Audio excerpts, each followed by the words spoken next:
Welcome to RTF Sports Talk. We are back after a little bit of a holiday hiatus.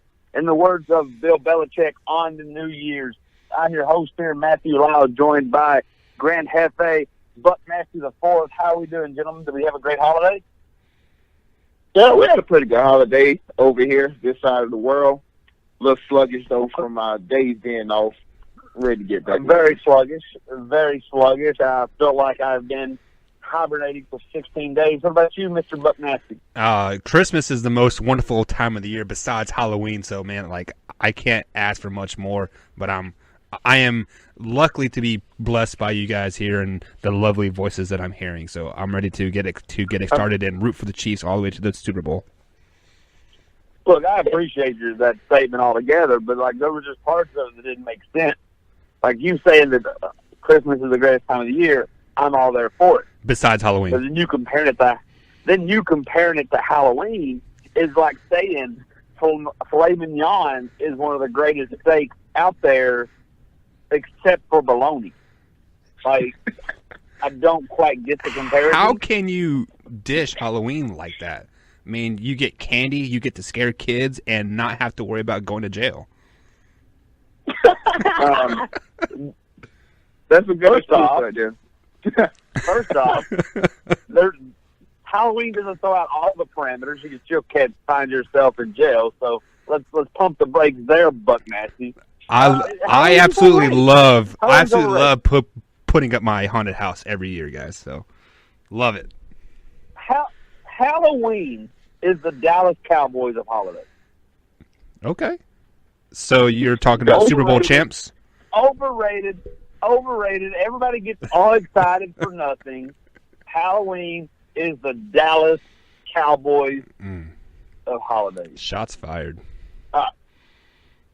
Speaking of Dallas Cowboys and other light teams, we're rounding up, guys. We're here. Week 17 is approaching. Playoffs are right around the corner.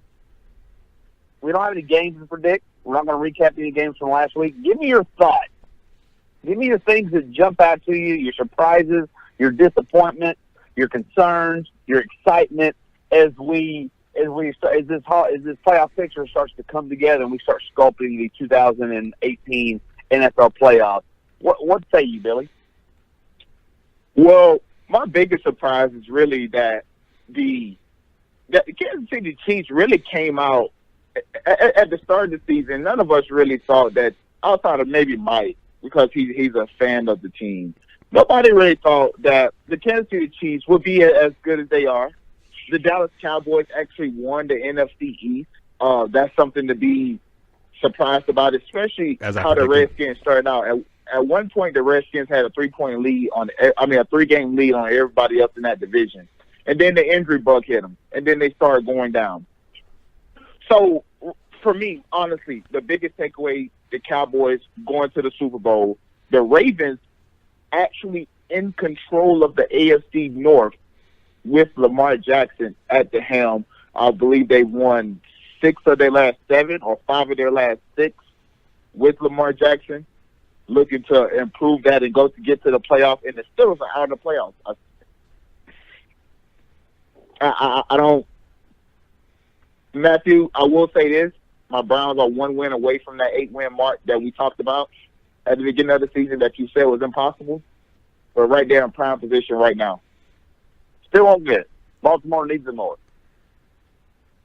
Mike, what jumps out of you? Well, just to add to what Mr. Jefe said there, I was not on that Kansas City train at all this season. If you guys remember correctly, I believe I picked Oakland to win that AFC West, and I actually had them losing to the Chargers and I forgot who they played week 2 there, but I definitely picked them going 0-2 to start the season because I did not have faith in Patrick Mahomes. But the takeaway so far this season is the strange fact that the Patriots can still get a number 1 overall seed, home field advantage with a Kansas City loss and with a Charger loss. Somebody else has to lose. I forget who it is, but that's it. Just those two. Well, they have to win. Yeah, New England would have to win. Yeah. I mean, but yeah. But after all this talk that they're saying like Tom Brady is done, Father Time has caught up to him. The Patriots are a first round exiting team. After all that talk, you still look at it. They still have a chance for a number 1 overall seed, home field advantage in the AFC playoffs, and you just don't want to face them at home in the playoffs in December, in early January. You just don't want to do it. So that's my biggest takeaway so far in this season, is that no matter how much we have dogged the Patriots and Tom Brady, etc., they still have a chance to be the number 1 overall seed in the AFC and still make it to the Super Bowl and win six rings. Yeah, I think. I mean, that's something as a fan I'm excited about, and it's crazy to know that 11-5 is one of the worst seasons Tom Brady has had, at least in the last decade, and the fact that that could potentially bounce out in his favor. There's a pretty good chance he's going to get that 2 seed as long as he takes care of business versus the Jets. There's a slight chance. I don't think Kansas City is going to stumble in Oakland, so that one still makes me a little nervous. But Oakland's playing well as of late, though. Seed. So that makes me kind of excited as a fan. Some of the shocks that really, as we sit here in playoffs, the fact that a couple teams just won't go away. The Ravens, I mean, I'm going to go on record. I pronounced them done a couple weeks ago. Pesky little things won't go away. Me and Mike did a show solo one time Billy was out, that I thought once the Vikings lost to the Seahawks, they would be gone. They're still flying around like a fly in the ointment. Somehow, some so way. A couple of teams that I thought would just go and lay down once adversity hit are still kind of hovering around. And that kind of, even tonight, I don't know, I haven't looked, Miami Dolphins might be mathematically eliminated. But even as long as they're done. Hung around, they're done. But even to last until to remain relevant to week 15 or 16 caught me off guard. I thought once week 10 came, once we got through for October, I thought they would be done. And for them for just teams to have adversity and hang around, and I think there's actually a connection between that being the case and how the Patriots still have a shot at that number 1 spot. Because if I look at the rest of that AFC, not a whole lot of experience going on there. I mean, when you think AFC experience, you think Big Ben. They may not even be in the playoffs. I look at Lamar Jackson. I look at even Kansas City. They are kind of starting to hit. What's their record on the stretch, Mike? Aren't they like 3-3 or something along those lines? We've lost 2 in a row for sure. 2 in a row. So, yeah. I mean, just some things like that. Just the way that, to Mike's point, that the Patriots are in the thick of things, that some of these other teams are still in the thick of things, really surprised me. My biggest disappointment has to be the Philadelphia Eagles. And I'm only saying this merely as a Dallas Cowboy hater. The fact that I'm not giving Dallas Cowboys credit for winning that division. I'm putting blame on the Philadelphia Eagles for not taking care of business and getting that division won. Well, how can you put a blame on the Eagles when they've kind of been on the outside, peeking in the whole season? You're a returning Super Bowl champ. You win the Super Bowl with a backup quarterback, and you get your starter back.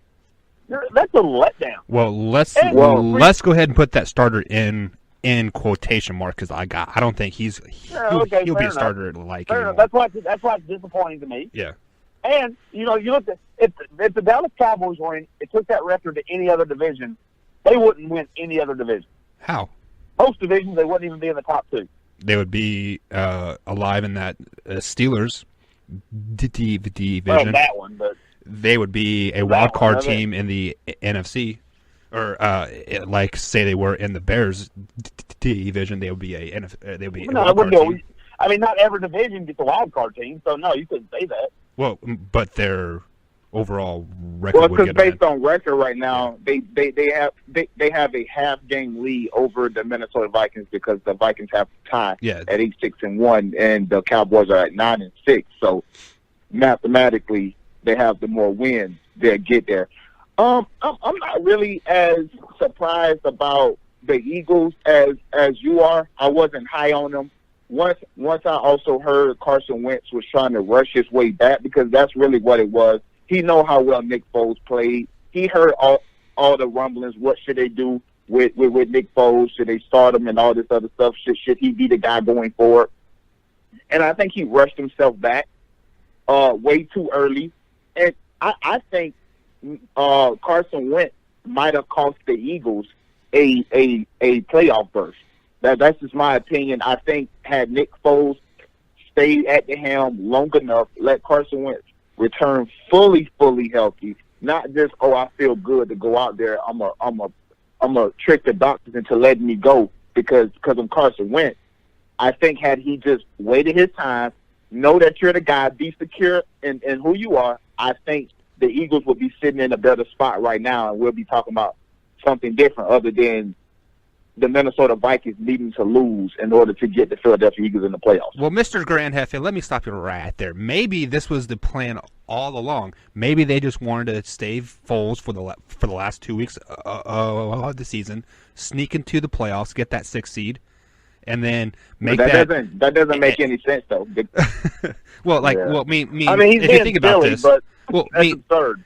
If you think about this, if the Eagles sneak into the playoffs, they are going to play who are they going to play? They would play the Chicago Bears more than likely unless the Rams lose.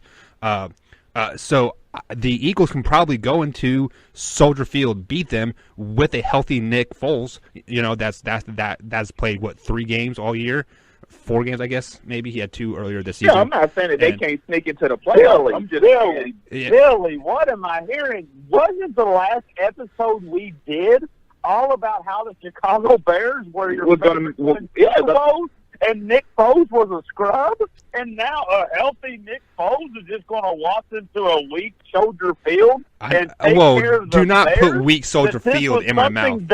And this is something that they had planned, that they were going to tank to get the 6th seed? Oh my! I'll be honest with you. If there was any, I don't have faith in the Chicago Bears. But if I was the Eagles and I wanted to have to, if there was one place I didn't want to have to travel, it would be to Soldier Field. If you have faith in Nick Foles, if you have faith that he can whip that ball around, you want to go to L.A. You already won there. You want to go to New Orleans or Dallas because it's a dome. You can get your offense rolling. If there's one place you don't want to go, it's Soldier Field in January. So, Mike, what are you doing? I know you're trying to stir the pot, but, hey, this was absurd. You don't put – the NFL is so unpredictable. You don't want to put your hopes of a playoff into the last 2 weeks of the season. And then to sit there and say, they planned this out because it works in their favor because they have to go to the Chicago Bears, which you spent like an entire segment a week ago, 2 weeks ago, talking about how they not favored to make it to the Super Bowl or however you was trying to serve that load of crap up to us? Mike, come on. Hey, don't let them into the playoffs because they have been there, done that with Foles. If you allow them to get into the playoffs, watch out. I will say this. Yeah, sometimes Mike, I want to compare Foles to Trent Dilfer. Yes. And that was just okay. I will say this on Mike's behalf. He had the Baltimore pick, right, for the AFC North. So far, he's had the Cowboy pick and the Bears pick. The Bears pick was a really good pick. That team turned out to be way better than what probably any of us really thought that they could be.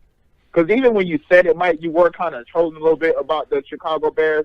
But that Chicago Bears pick is a really good pick. We'll see what they do in the playoffs. See if they can win. Even though they will get a home game, I do believe the Rams will lock up that 2 seed, and the Bears will be playing a wild card weekend. So we'll see what they do. So they're going to get the Eagles, or they're going to get the Vikings. I like Mike, but I'm not here to pat him on the back for anything because this man is the trolling. All this man does is trolling an absurd topic against the wall, and occasionally 1, 2, or 3 of them stick. But let's compare that, A, to the context of what you were saying, and B, other absurd things he's thrown to the wall. Yes, he was slinging that Chicago Bears are going to be good all over. But if you go back and listen, he was saying the same stuff about the Lions. He was talking about Aaron Rodgers being the GOAT. And if you look, yes, he did throw the Dallas Cowboys out. But the only time he ever brings Dallas Cowboys out is when we were saying how bad we didn't like Dallas. The Baltimore Ravens pick, he was just throwing that everywhere. And I think that was just to push his fake news agenda that he pulled out of nowhere about Lamar being on the block. He should be. Why would you trade up? Let me put that on. Okay, let's go to that statement then. This is how absurd Mike is. And I want the fans and the listeners and Billy to just soak all this in. This is where Mike finally gets to cash in on a right pick.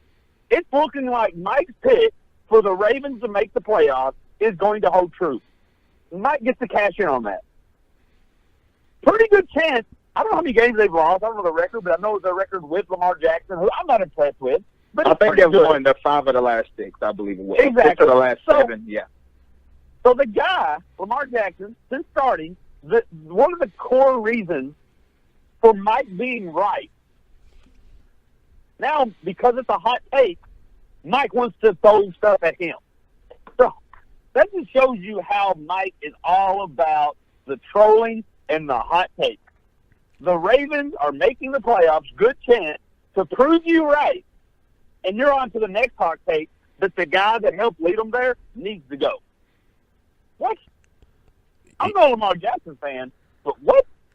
If a quarterback can't throw, i.e. Tim Tebow, he is good for a year. He's good for five games. He's good for maybe one playoff win. But other than that, where is Tim Tebow now? He is in the AAA Yankees organization playing right field, batting .200. It's the Mets, first off. Second off, it all depends on your level of commitment. If your level of commitment is, look, I'm not saying he's great. Me and Billy's had this discussion, but this is one thing that I think has to stop in sports. And it won't, but it has to stop in the fandom of sports.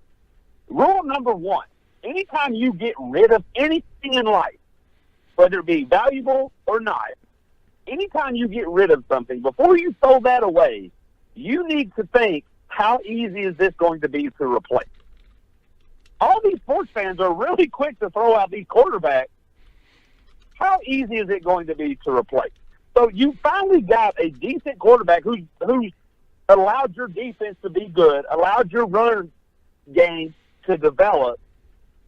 You better start thinking twice before you throw him away, because you might get stuck with the next Nate Peterman. Hey, Peterman signed with the Raiders, so I'll be trying to throw him away. If it was me, I'll be trying to throw him away. We've seen over and over again in this league, and I know change will happen one day, but until it does, I'm going to stick on the side of the history of it. To Mike's point, we have seen guys come in and do really, really good for a certain stretch of games. Tim Tebow had a winning record as a starting quarterback.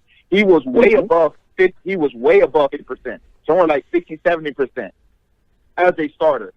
What teams, as we talked about all season long, what teams have a lot of film? In this all season, teams will have a lot of film on Lamar Jackson and what he do. Now, to Matthew's point, I wouldn't be as quick to throw him away, but I would definitely be looking for ways to get rid of him or ways to draft another quarterback so we are secure, because you're going to get rid of Joe Flacco. And the only quarterbacks you're going to have on your roster is two guys that run the football who could be injury prone.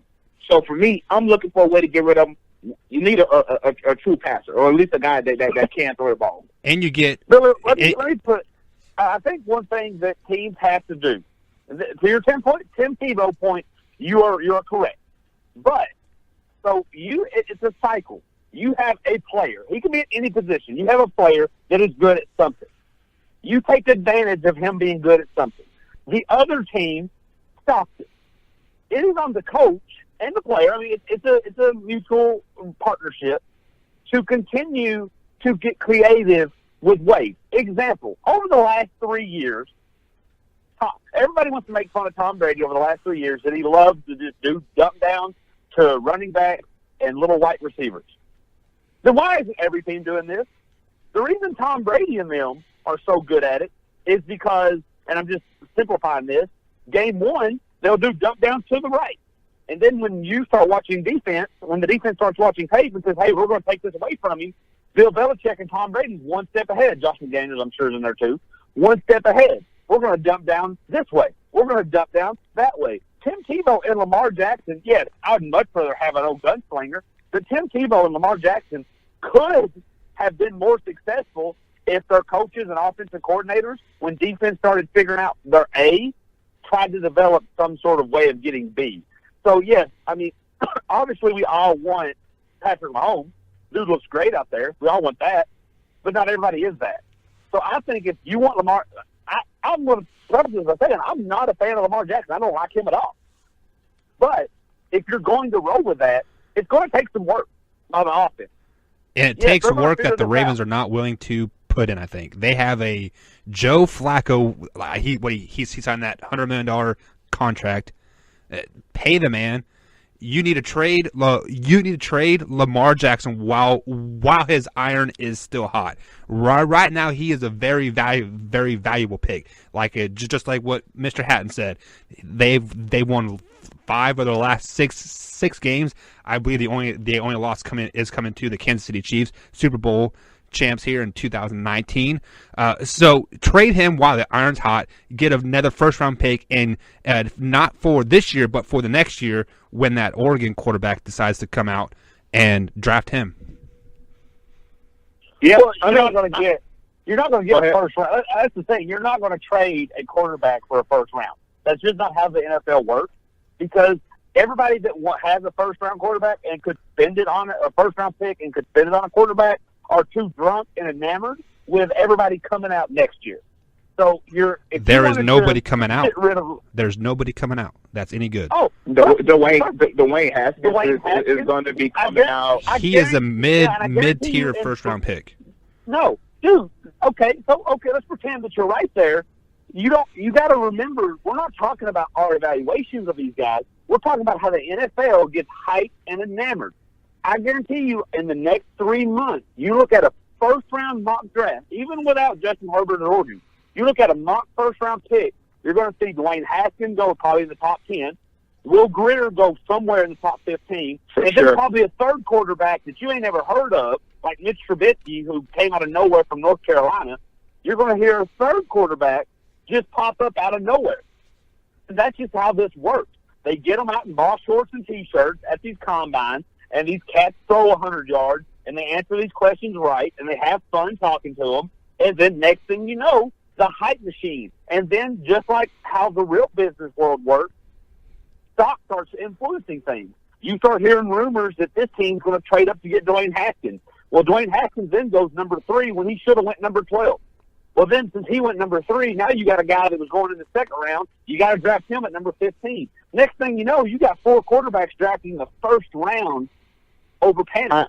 I.e. 2018 NFL draft. Everybody, it happens every year. Once Baker went off the board at number 1, teams started trading up because they need those quarterbacks now. The quarterback is always going to be a commodity in the NFL, Mike. Whether we agree that Haskins is a mid-tier or bottom tier or whatever he is tier, guess what? There's a lot of teams that need quarterback, and there's a guy that throw for almost 4,000 yards at Ohio State University. I think he's probably going to get drafted. So pretty Mike, high with the teams that with bad records. Mike, you watch much Family Guy? Of course, greatest TV show out there. Have you seen the episode where he wins a chance to get the boat, and he's like, "Here's a mystery box." It could be, and the guy's like, Peter's like, "I want the mystery box. It could be anything. It could be a boat." Mm-hmm. And you got a little gag. That's how NFL owners are about quarterbacks. The only thing better than the somewhat proven quarterback like Lamar Jackson or Josh Allen is the totally unproven but unflawed rookie quarterback that they could potentially draft. I don't know. Don't ask me why they have that thought process, but that's how that goes. I could have Lamar Jackson, who by now you've seen some ups and you've seen some downs from Lamar Jackson. Just how it is. They would rather go into the draft blindly, taking somebody and hoping he's the next Tom Brady, Aaron Rodgers, Patrick Mahomes, than taking the sure thing of Lamar, or not the sure thing, but taking what you know in Lamar Jackson. The old saying, a bird in the hand beats two in the bush. Not in the NFL, it doesn't. They'd much rather know. They'd much rather have the what if than the That must be a really old saying because I never heard that one before. That's a good one. I'm going to write that one down. You've never heard a bird in the hand beats two in the bush? No, I've never heard that either, but that's a good one. Yeah, it basically just means take the guaranteed one bird you already have instead of trying to get the two that's already, potentially out there. But the teams aren't going to do that. The teams are going to say, hey, this Dwayne Haskins could be the next Patrick Mahomes. So this kid from South Dakota could be the next Josh Allen. Let's go get him. So before we get off this NFL topic, I got a question for you two.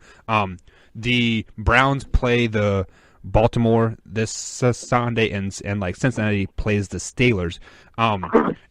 As a Browns fan, Mr. Billy Hatton, who would you rather have in that playoffs to win that division? Would you rather have the Steelers or the Ravens in there? And if it's the Steelers, would you, or if it's Baltimore, would you tank against that team to make sure they win that game? No, I wouldn't tank. I would definitely make it hard on them. I mean, you have two rookie quarterbacks, so you really want to see Baker continue to grow here. So, no, I wouldn't tank, but I would much rather see Baltimore in the playoffs. Just the way that they did it. Then they turned to Lamar Jackson. I'm not a fan of him as a quarterback, but I'm a fan of him as an athlete, as a just a guy that just like watching something. He'll be electric. exciting to watch. I like seeing that. Yeah, exactly. And I just don't like the Pittsburgh Steelers. I didn't like their attitude concerning Le'Veon Bell. The one thing a lot of these NFL guys always say is you don't count another man's pocket. When they're dealing with contract negotiations and all that other stuff, you keep your mouth closed if you ain't got nothing to say about it. I didn't like the way Big Ben was talking. I didn't like the way David DeCastro and is it Mike Pouncey? Which one is it, Mike or Marquise? Whichever one the Steelers have. I think it's Mike, isn't it? You got away with that, Pouncey.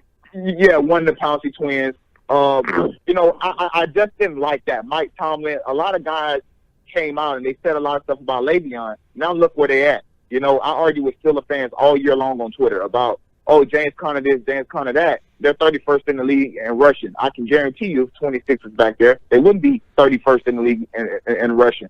So for me, I would rather the Baltimore Ravens get in rather than the Steelers, just so they can eat their words that week that they made somebody else and they could do it without them.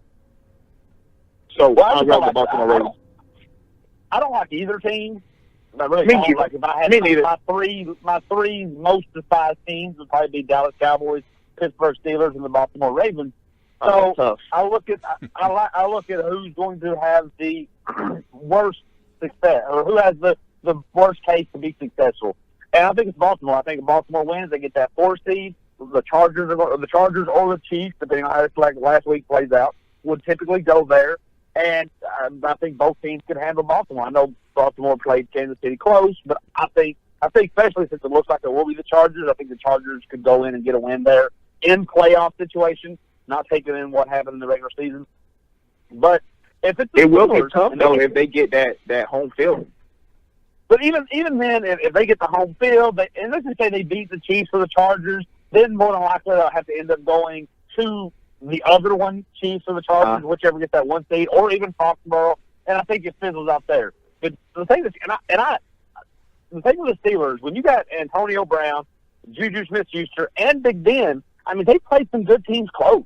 I mean, there was some controversy going down to losing to the Saints. They had a great shootout with the Chiefs. They did end up beating the Patriots. They had the Chargers beat, but let that slip away. Let's just say they get in there at that 4 seed. And then the Chargers have to come back to them. I could easily see Pittsburgh beating the Chargers. Then Pittsburgh has to go to Foxborough or has to go to the Chiefs. I think they could win that. I think Ben has that experience. It gets kind of scary. Then once you get Big Ben and Mike Tomlin in the AFC Conference Championship, I just don't want to risk them being successful. So if I had to pick, I think Baltimore's likelihood to fizzle out sooner than Pittsburgh. So I'm rooting for the Ravens. and like Well, I'm rooting for my Browns. We better win. We get to that 8-win mark. So, I have a lot riding on that 8 wins that I projected in the offseason. So, let's go, Dog Pound. Well, like I really want to get a call. Give me 1 second, y'all. That was weird. All right, so my bad. I think that was my job calling. But in the end, so let's just say in some crazy way, the Kansas City Chiefs lose and the Chargers lose. The Patriots get that first overall seed. Houston gets 2, and Kansas City gets 3. Steelers bump up to that fourth seed. So and like let's say the Steelers they will play the Chargers in that first round. Let's say they win. And then you have a Tom Brady versus Ben Roethlisberger divisional championship game. That's must-see TV, I think. Don't you guys agree with that? Not if you're a Patriots fan, you don't. If I'm a Patriots fan, I want them to get the number 1 seed. I want the Colts to beat the Chiefs. Then I want to play probably the Ravens in the first in that divisional round. And then in the wild card, I wouldn't mind somehow playing the Titans or the Colts. And maybe the Texans, and then I want to go to the Super Bowl versus the worst team in there. Like, no, if you're a fan of your team, you want the easiest route.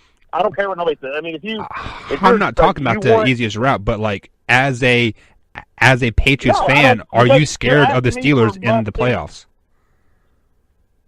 Yeah, well, scared in the playoffs is a little bit different, but if I can get over here, somebody told me all you gotta do is walk across the street and there's $1 million over there. You'll walk across the street and get $1 million. But if somebody say, yeah, there's a pit full of whatever that you're scared of right here, all you gotta do is just go over there and get $1 million. Like, why would I take that route when I can just walk across the street and even nothing? Even though pride. Even though for me and you, Mike, that might be more interesting. It would be pride. Pride is holding up that 6th Super Bowl ring. Exactly. Look, Tom Brady has pretty much proven, as a fan of Tom Brady, he's pretty much proven everything wrong. Came in, every doubter wrong. Came in the starter, won the Super Bowl. He was down 28-3, won the Super Bowl. Did this, won the Super Bowl. Really, at this point, all he's doing is collecting trophies. He's already proven everything. So if he can get one or two, if he, let's just say for a second he gets 2 more, and I don't think that's going to happen, but let's just pretend. And the first one this year, he actually puts up good numbers, but it's versus crap competition. And then next year, he gets a really good defense, and then almost plays like that Peyton Manning role from 2000 and I want to say 15 or 16. Yeah, I'm okay with that because his legacy's already proven. It's just kind of handicapping the game. You got a 42-year-old quarterback. You kind of want him to go the easiest route. Why does everything got to go? Yeah, I agree. As a fan, I want my team to go through the easiest route. Even as a player, let's be honest. Who really wants to work harder? Like you welcome the competition. Like we don't mind playing anybody.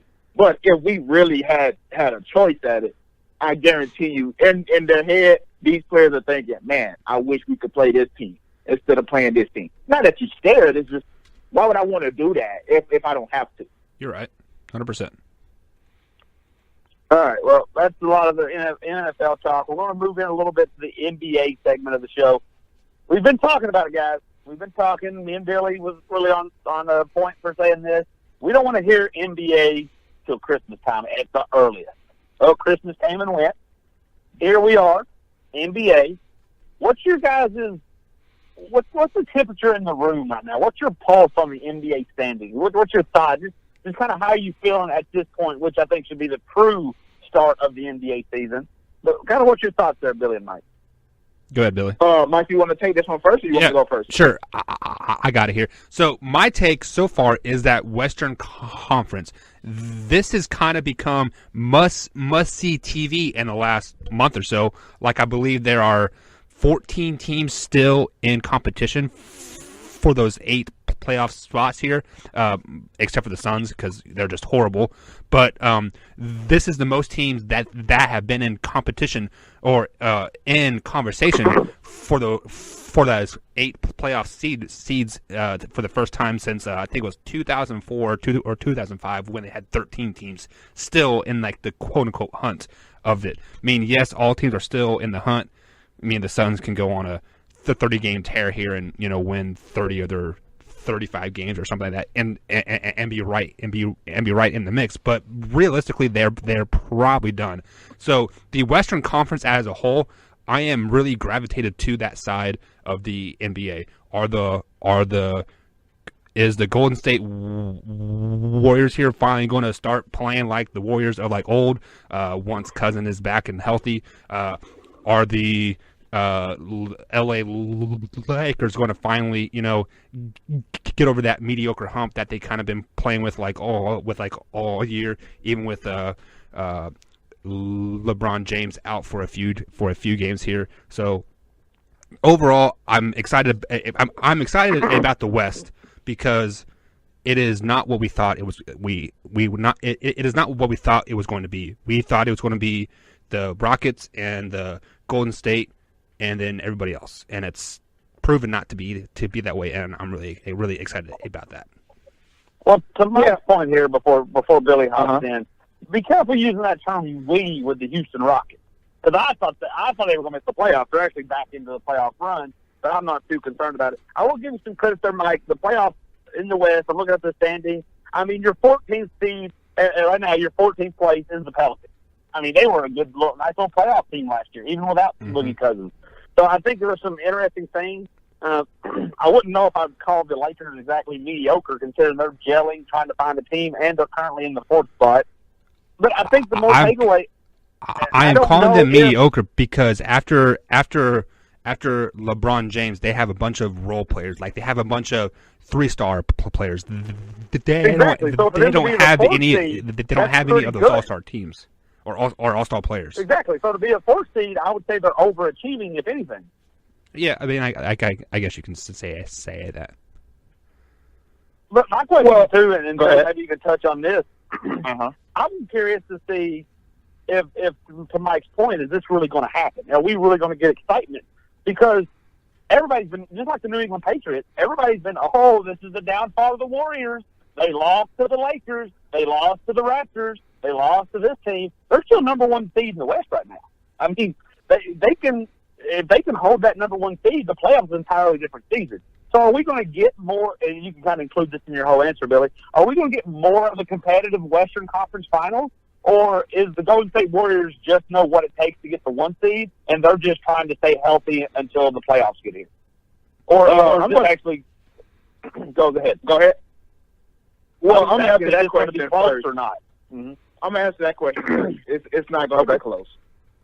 In the Western Conference, it's not going to be close. The only team that I've said all year long is going to be able to beat the Golden State Warriors is the Los Angeles Lakers, and that's only because they have number 23. I've said this for years now.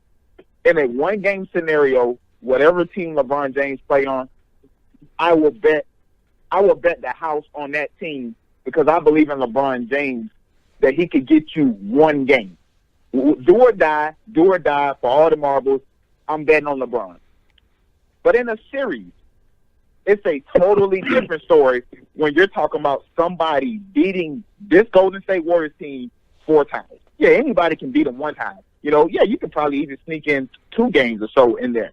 I just don't see many teams beating that team 4 times. Now, the surprises or whatever, I'm really surprised about Toronto. I knew that they would be good. I didn't think that they would be, scrubbed or anything. But to have the best record in the NBA cleared by 3 games, I believe it is. Sitting at 26-10. Toronto Raptors is going to be a serious team to play. They can defend with Siakam, and obviously we know Danny Green can defend, and Kawhi Leonard, Ibaka, Valanciunas. This team, even Kyle Lowry, this team is really, really good. Another team that's really surprised me, and I guess I shouldn't really be too surprised because they were kind of peaking last year, and that's the Milwaukee Bucks. I don't think it's going to last, obviously. Since Giannis been in the NBA, he has not won a playoff series. So that's why I'm kind of reluctant when all these guys keep calling him a top 3 player, top 5 player in the league. I don't see that. I see a guy that can't dribble. I see a guy that can't shoot. I see a guy that all he does is get in the lane because he's so long, take his 2 or 3 long steps and hang in the air, and, okay, I'm just going to lay it up off the back of the backboard. that's not going to be a recipe for success in the playoffs, which is the reason why he don't really have that much success in the playoffs. Boston is starting to come along. I wasn't expecting them to be in this 5th seed, but they're starting to push. This is going to be another tough team to play in the playoffs. You're going to have to beat them 4 times. Kyrie Irving had it going the other day on Christmas Day. I say the best point guard in the NBA. Some people call me crazy. I think Kyrie the best point guard in the NBA, and on Christmas Day he showed that. Oh, so some of the biggest surprises on that East side, though, look out for the Hornets. They have a proven vet on that team with Tony Parker, and they have a very young squad. So we'll watch out for the Hornets too on that East side. I mean, I can't watch out for them because everything across it seems mediocrity. I mean, they're 16-17. They're 5-5 in the last. So it's not like they've had a rough 10-game stretch or a great 10-game. Like if you look at the Nets, don't buy that stock. So they're 9-1 in the last 10. The East is horrible until you get up the top, and I don't think the Hornets are going to be anywhere in the top 5. I think there's the top 5, and then there's everybody else. And so yeah, the East is so it's like this. And 2 of those teams are really kind of shaky when you think about it. Right, and the East is horrible in the sense that you could call someone that Bill Gates could call someone making 6 figures a year poor. Yeah. When you're talking Bill Gates and Paul Allen and all these rich people, yeah, somebody who makes 6 figures is poor. But to other actual poor people, that's really, really good money. So the East is bad compared to the dominance that we're seeing in the West. But when you start comparing other East teams to the top of the East team, no shot in the world. All right, one last thing. What's up? I was just going to say there are 3 teams in the West this year that was in the playoffs last year that's currently out of the playoffs right now. Right. So that's also something to take note. Mike, I want to know your thoughts on this. I know you're going to try to talk yourself out of this. We made such a big deal on how important it was that these kids live up to the responsibility to their university, to their fans, to themselves for these all-important mid-level bowl games. And then they canceled one last night. I get it, lightning, safety first, yada, yada, but they just flat-out cancel it. What's your thoughts now on all the fans and parents and the importance of those bowl games? I'm not for sure how canceling a bowl game for player safety has to do with the players sticking out for that final game. Oh, so you have a problem? You have a problem with a player choosing? That's your problem, Mike. You have a problem with the player choosing to be safe on his own. But if the committee or if a ref decides it's safe for the player, you're okay with it. But if a player decides to assess his own level of safety, now you have a problem with it? Are you being serious? Like right now? Like, I are you asking? I think that's a serious question, honestly. Are you asking 80,000 people to sit in the stands in the middle of a lightning storm to watch a game to risk them all getting killed? Why do you get mad when one person wants to be safe? When one person says, you know what, that is not a safe. Because let's be real, we've proven it's actually more likely that you die from a football game than get struck by lightning. So I'm not for sure how we've proven that, but okay. Just look at all the deaths that occurred from either one game or let's not even say death. You're actually more likely to tear your ACL than you are to get struck by lightning. We can run numbers all day, but how many lightning struck cases have been in the last year? I can probably name you at least 10 ACL tears. I don't know because I don't keep track of lightning strikes. Like that's not on my to-do list. Okay. Yeah, I just don't really understand. Yeah, I know the question that you're asking, Matthew. Is why do we get mad at the players for taking their own safety in their hands instead of relying on other people? But we're okay when, I guess, the authorities say, "Oh yeah, this is unsafe. Let's not do this." I don't think I ever said I was okay with them canceling the game. I mean, it sucks, but how do you reschedule a game with people that are at a neutral site traveling from 1,000 miles away? Like, how do you reschedule that? You have empty stands at the end. I mean, not to mention not to mention bowl games are also accessories. They're not. You didn't sign up to go to a bowl game. When you signed up to play those 12 or what, if your conference have the occasional 13 game season, that's what you signed up for. Once you live up that obligation, I really don't really care if you live up the obligation anyways, because we all can switch jobs anytime we want, whatever best fits us.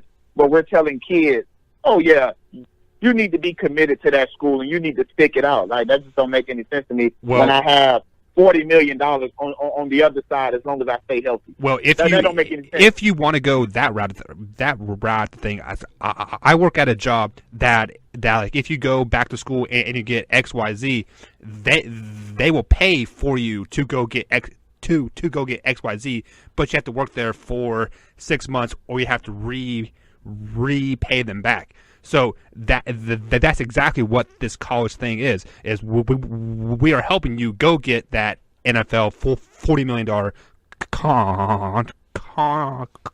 They don't care about that, Mike. They don't care about that. Yes, they do. That is the number one recruiting. If they cared about it, they would allow these guys to get paid off of their autographs, off their likeness. That is the NCAA not paying them. That is in the school. So you think these universities care about these guys going to the NFL? Yeah, that is their number one selling point. So why do they get mad when guys sit out in the bowl games? They sit on TV and hear it all the time about these universities care nothing about these guys getting paid in the NFL. All they care about is bring money to this school. Because if they cared about that, Mike, I just have a hard time saying that they care about it. They get mad about it. Yes.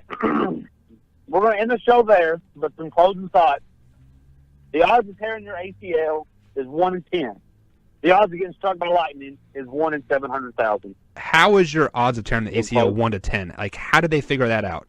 So it was a report by Dr. If you are using if you're using that math, there is 10 ACL tears every NFL game. I mean, they got to take on average. So there's been weeks where we'll have like 5 ACL tears out of 1,000 players. How does that add up to 1 in 50 or 1 in 10 or how much you said? Ask Dr. Andrews. But you're wrong. Hope you don't get your job.